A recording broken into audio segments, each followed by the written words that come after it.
Can everybody hear me okay?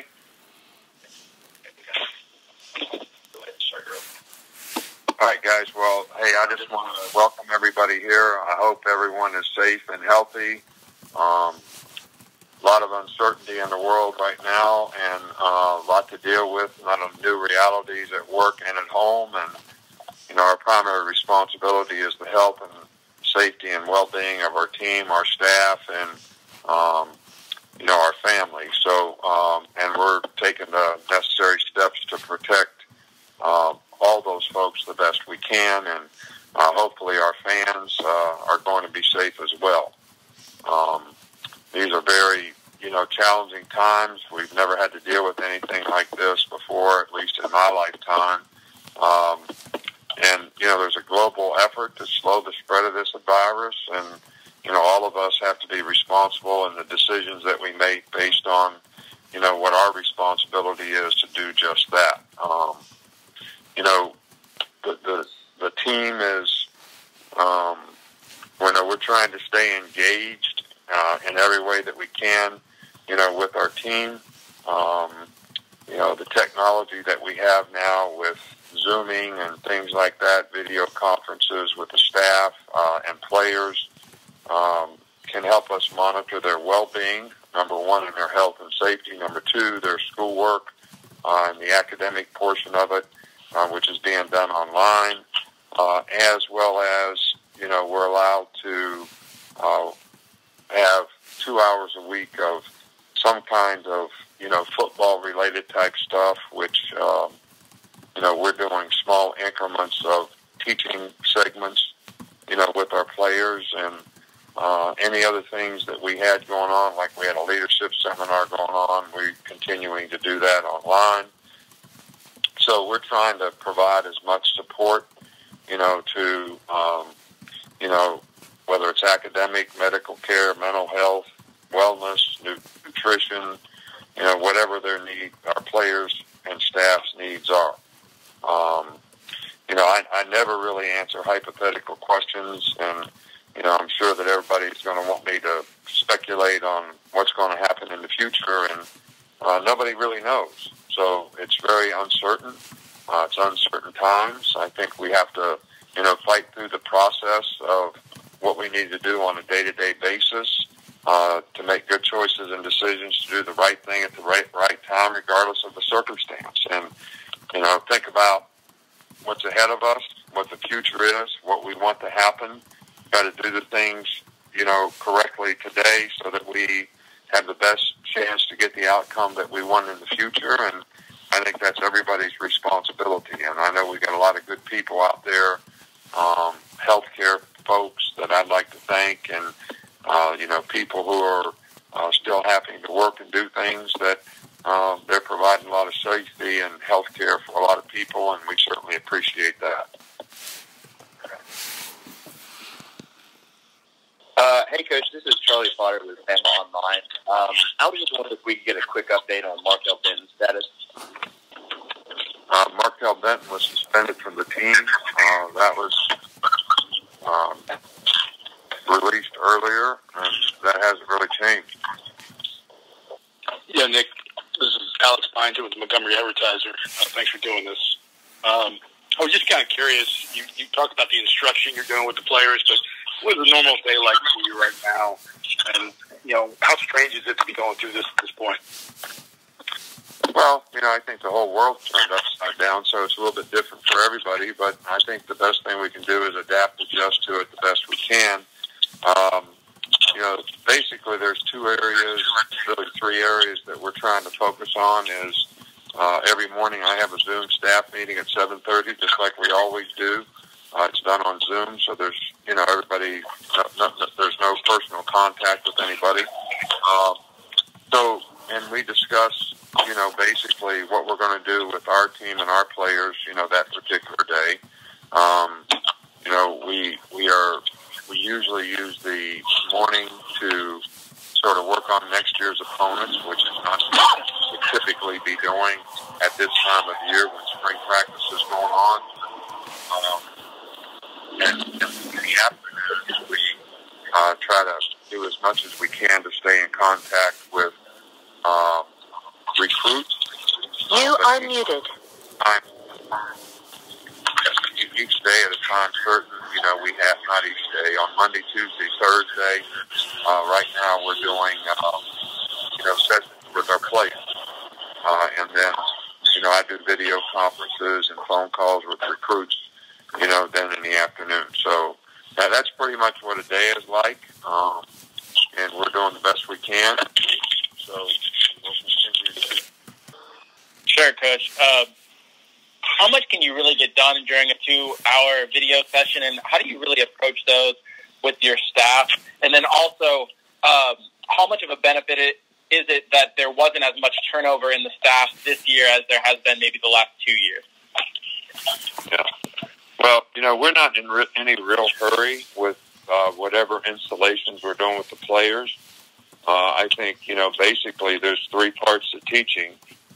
What to do, how to do it, why it's important to do it that way. So if we just take a single concept, like, for example, if we're on offense and we're teaching inside zone, all right, well, we could take 30 minutes on, teaching the techniques, the aiming points, the footwork, and then, actually show the players video of doing it correctly, or actually let them evaluate whether the guy that we're looking at is doing it correctly or incorrectly. And I think conceptually, there's a lot of benefit, to it, because we don't have to hurry through it, because we're going through this install and then we're going to go practice, in a half hour. So we got 30 minutes to meet, then we got to go on the field and we got to be able to go do this today.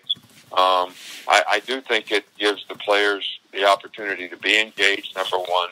But number two, I do think it's a slow process of learning that can be beneficial to them having a better understanding of concepts. So we're not in any hurry.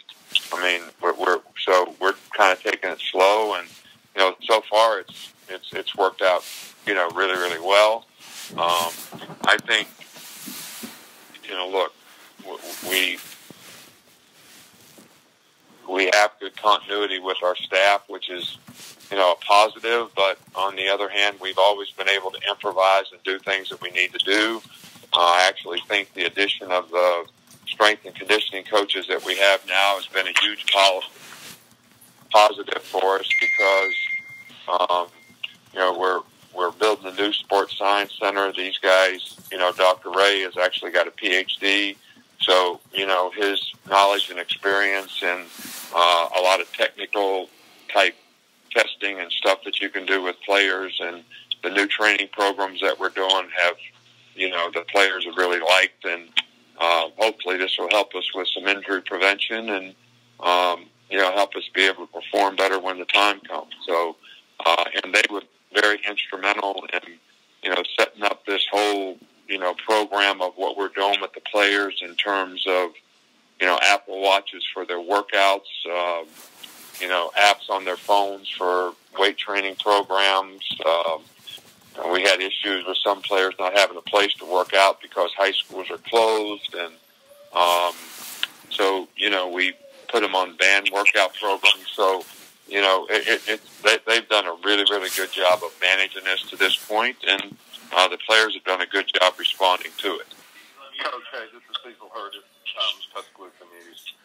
I was just curious, you place such an emphasis during the spring and in general on competition, making players better, and I was just curious, what kind of window would you need for conditioning, competition, those kind of things before you could say we're ready to play? Not a hypothetical on when that would be, but just on how long would that be?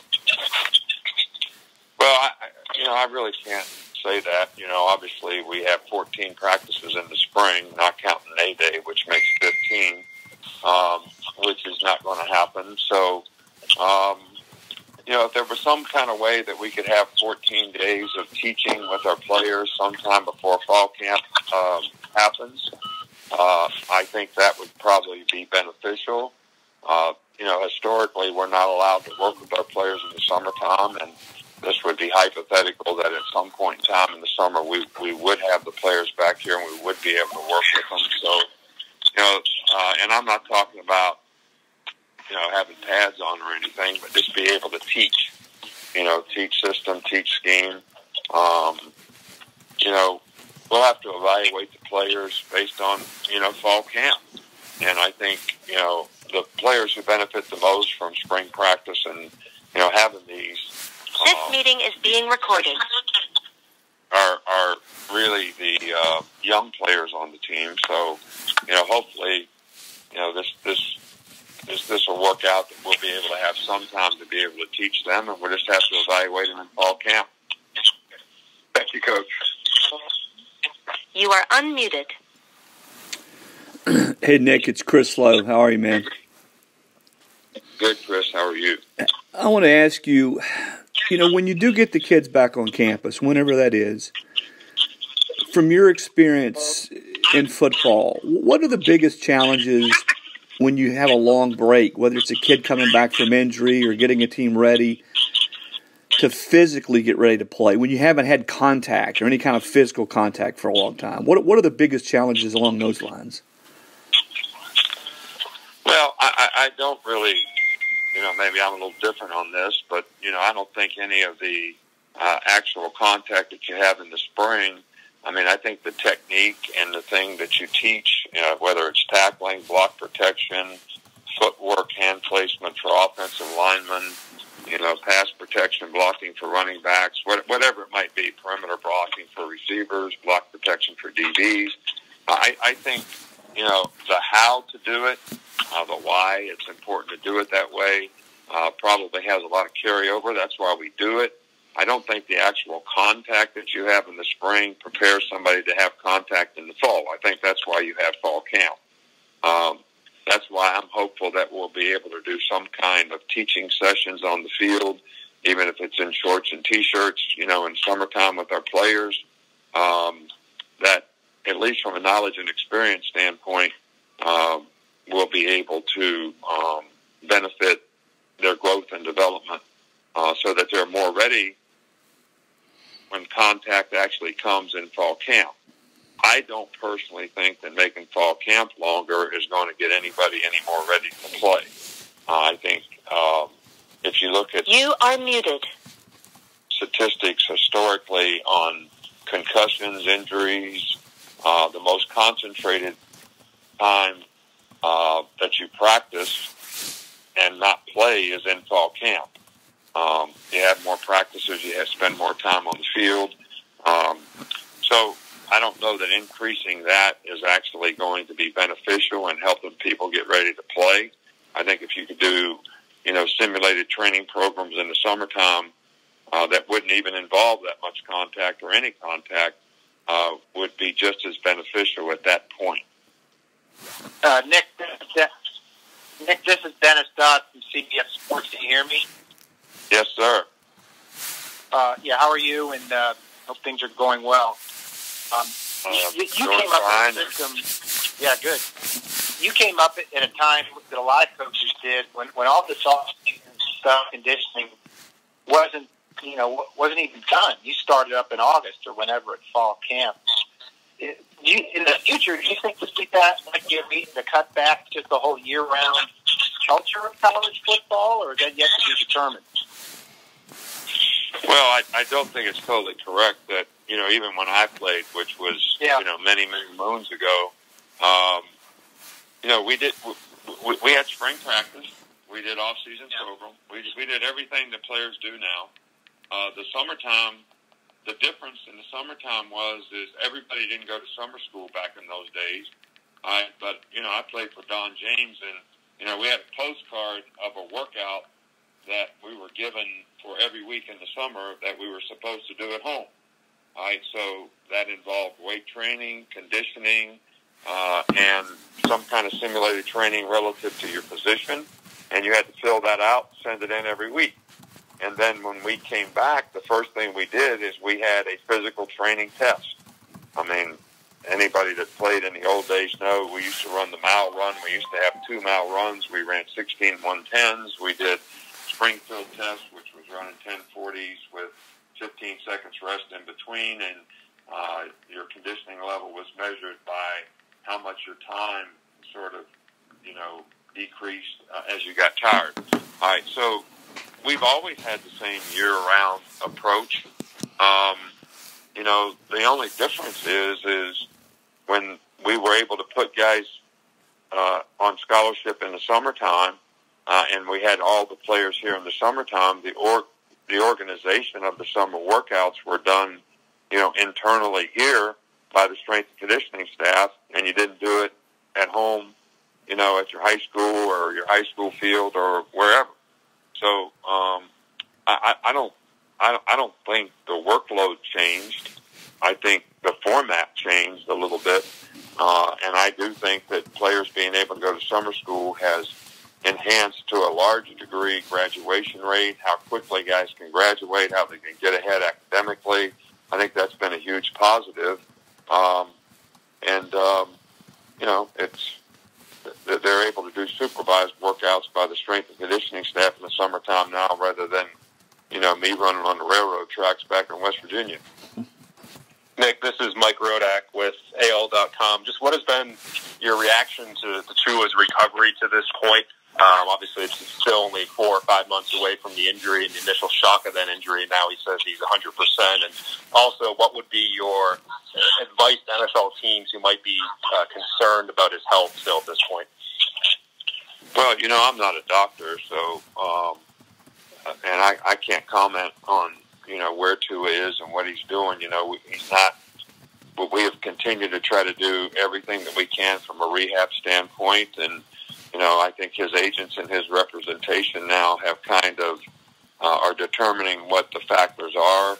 I think anybody that was going to have a medical recheck, after the combine, which usually happens about the first week in April before the draft, should probably, go to their physician and do a medical check. And I certainly recommended that to our players that had rechecks coming up, and send them to all the teams. So, and that's about all you can do right now.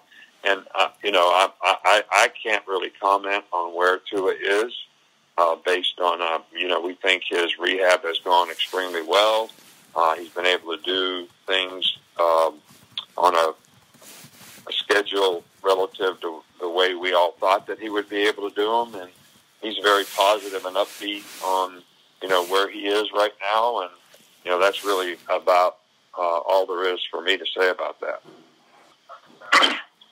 Yeah, Coach Michael Casagrande from AL.com.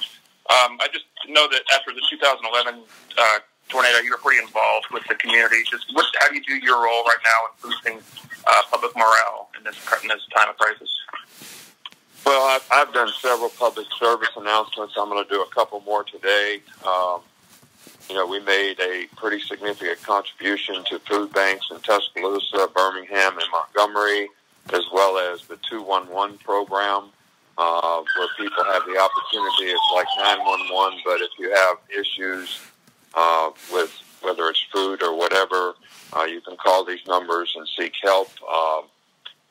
So we made a significant contribution to all those things, and we'll continue to try to help wherever we can. And I'm just trying to encourage people to, do what they need to do and be responsible in terms of social distancing, staying at home whenever possible. If you do have a job that you, need to go to because, practice, the health and safety, and, certainly have a great appreciation for, those on the front line in the healthcare system, trying to fight this disease off. So, we made pretty significant contributions to try to help people in the community. Morning, Coach. This is James Ogletree with the Crimson White. I heard you address your kind of daily routine with the players in the meetings earlier, but I was just kind of curious, have there been any changes that you've had to make to accommodate anything, or is your schedule the same as it otherwise would have been? Talking about me personally? Just you or the team. Well, I think everybody's changed. First of all, if nothing changed, we would all be here having practice today. And I'm the only one here having this press conference because nobody's allowed in the building. And, we're doing a lot of things different. I think I explained how we're doing all those things differently, earlier when I sort of gave you the day-to-day update.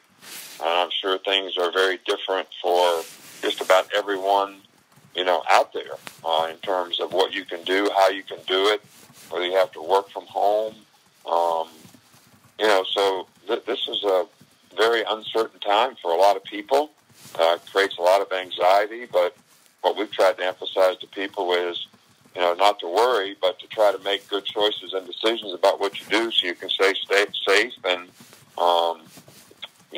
just hope and pray that we can move out the other end of this sometime in the very near future. Hey, Coach, Tony from Bama Insider again. Just with the shorter evaluation period, do you have to lean more on veterans early, just moving forward? I can't say that. I mean, the host will be informed that you would like to speak. Who are the most responsible to go out and do their job and be able to create value for themselves because they're confident and understand. That could be a freshman. We played a lot of freshmen around here. I think we played 19 last year and 5 started. I know some of them are not going to have the benefit of going through spring practice, but we've had a lot of guys that came in the fall. Minka, Ronnie Harrison. I mean, we've had guys that they weren't here in the spring. They didn't come in at mid-year, and they started as freshmen. So I don't think making those kinds of choices, decisions, whatever you want, without having some legitimate information to evaluate from, that kind of speculation is, I don't think we're not going to do it, and I don't think it's smart for anybody to do.